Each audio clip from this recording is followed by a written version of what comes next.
जय जगन्नाथ। स्वास्थ्य सचेतनता आज विषय वस्तु उच्च रक्तचाप नीरव घातक। आज हूँ विश्व उच्च रक्तचाप दिवस। उच्च रक्तचाप एपरी एक अवस्था जहाँ रक्त संचालनकारी धमनी रे प्रभावित रक्तर अत्यधिक चाप को सूचित करिथाए। यह उद्घात समेत विभिन्न स्वास्थ्य जटिलतार कारण साजिथाए। एही प्राणांतक अवस्था बाबद सचेतनता सृष्टि सह ताहार नियंत्रण पाई प्रतिवर्ष मे 17 तारिख रे एही दिवस पालन करा जाउछि।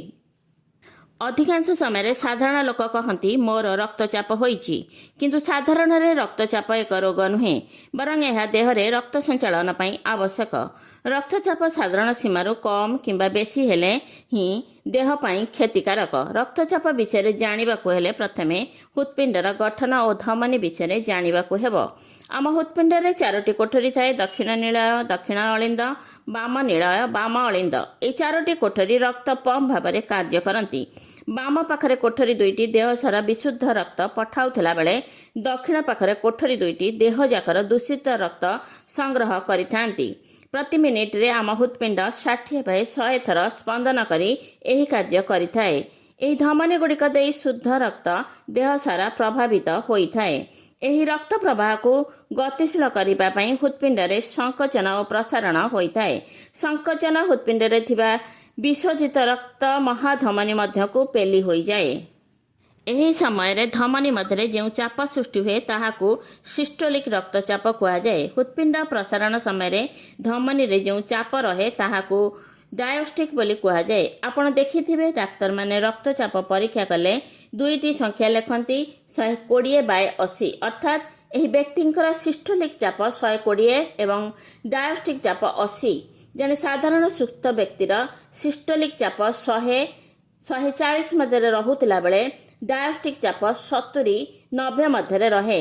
याठार अधिक चाप हेले उच्च रक्तचाप एवं कम हेले लघु रक्तचाप कुआ जाए।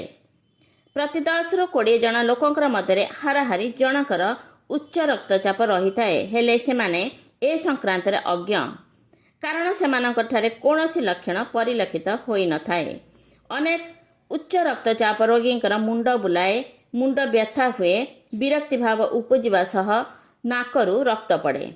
उच्च रक्तचाप जोगु दिने ना दिने मस्तिष्क, हृत्पिंड, चक्षु, धमनी समूह, वृक्क उपरे कुप्रभाव पड़िबो।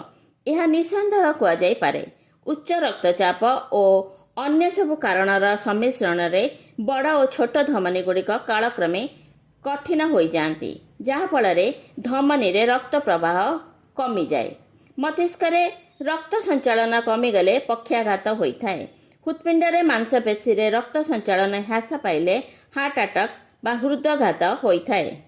सेहीपरि वृक्क मध्य नष्ट हो जाए, फल देहरे रक्त शोधन कार्य व्याघात घटे। अनेक समय उच्च रक्तचाप रोगीर कौनसी विशेष लक्षण परिलक्षित होई न थाए। हठात हृदरोग आक्रमण बा मस्तिष्क रक्त क्षरण जोगु पक्षाघात होई से डाक्तर पाखक आसी थाए। जेहेतु रोगीर कौनसी बाह्य लक्षण न थाए, तेणु उच्च रक्तचाप देहरे धीरे धीरे अशेष क्षति साधन करि चले।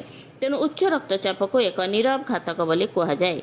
एणु मझिरे रक्तचाप मपाई नेबा उचित। उच्च रक्तचाप कौनसी गोटे कारण होई न थाए। यह वंशगत प्रभाव, मानसिक दुश्चिंता, मानसिक अवसाद तथा अधिक लवणयुक्त खाद्य ग्रहण आवश्यकतार होता है। जो रक्तचापर सठिक कारण गुड़िक न थाए ताहाकू कारण विहीन रक्तचाप कुआ जाए। उच्च रक्तचापर चिकित्सा कौन रही सब चिकित्सा चलतु जानी रखिबा। प्रथमतः औषध विहीन चिकित्सा, खाद्य लुण कम खाइबा, धूमपान मद्यपान वर्जन करवा, नियमित खाद्य परिवर्तन करवा, शरीर रे ओजन कमाइबा। उच्च रक्तचाप थिबा रोगींकर रक्तचाप साधारण स्तर को आसीथाए। नीरव घातक साजिथिबा रक्तचाप रक्षा पाइबा को हेले एई सब सतर्कता अवलंबन निहाती जरूरी। धन्यवाद।